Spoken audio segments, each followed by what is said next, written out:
തലവയ്ക്കലിലെ തട്ടിപ്പാണ് 24 ക്യാമ്പയിന് പിന്നാലെ അന്വേഷണ സംഘം ജയ്പൂരിൽ സൈബർ തട്ടിപ്പ് നടത്തുന്ന സ്ഥിരം പ്രതികളെ തേടിയാണ് അന്വേഷണ സംഘം ജയ്പൂരിലെത്തിയത്. എസ് ശ്യാംകുമാർ വിവരങ്ങളുമായി. ശ്യാംകുമാർ, നമ്മൾ ഇതുമായി ബന്ധപ്പെട്ട് ഒട്ടേറെ റിപ്പോർട്ടുകൾ പുറത്തുവിട്ടിരുന്നു. അന്വേഷണ സംഘം ജയ്പൂരിൽ എത്തിയിരിക്കുകയാണ്. വലിയ പ്രതീക്ഷകളോടെയാണ് നമ്മൾക്ക് ഇരിക്കുന്നത്. എന്തെങ്കിലുമൊക്കെ ആളുകളെ പിടികൂടാൻ കഴിയുമെന്നൊക്കെയുള്ള ഉൾപ്പെടെയുള്ള പ്രതീക്ഷകൾ. തീർച്ചയായും, കാരണം കേരളത്തിലെ പ്രായമായ ആളുകളെയും ഡിജിറ്റൽ സാക്ഷരത കുറവുള്ള ആളുകളെയും സ്ഥിരമായി തട്ടിപ്പ് നടത്തുന്ന ആളുകളെ കുറിച്ചായിരുന്നു നമ്മൾ പരമ്പര ഉൾപ്പെടെ നൽകിയത്. അതിലൂടെ പുറത്തുവന്ന വാർത്തകളിലും പോലീസ് കണ്ടെത്തിയ വിവരങ്ങളിലും ജയ്പൂരാണ് ഇത്തരം തട്ടിപ്പുകാരുടെ ഒരു പ്രധാന കേന്ദ്രം എന്ന് കണ്ടെത്തിയിരുന്നു.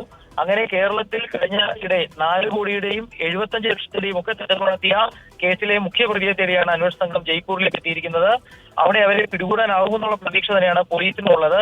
ഏതായാലും ഈ തട്ടിപ്പ് സംഘങ്ങൾ രാജ്യത്തിന്റെ വിവിധ ഭാഗങ്ങളിൽ സ്വാധീനം ഉറപ്പിക്കുന്ന ഒരു സമയത്ത് തന്നെയാണ് പ്രതികളെ തേടി കേരള പോലീസ് സംഘം വീണ്ടും പുറപ്പെട്ടിരിക്കുന്നത്. ഏതായാലും അത്തരത്തിൽ ഒരാളെയെങ്കിലും പിടികൂടിയാൽ അത് വലിയൊരു ഗുണമാകും അന്വേഷണത്തിൽ ഉണ്ടാകുക എന്നും പോലീസ് സംഘം പറയുന്നുണ്ട്. ഏതായാലും പോലീസ് സംഘം അവിടെ തുടരുകയാണ്.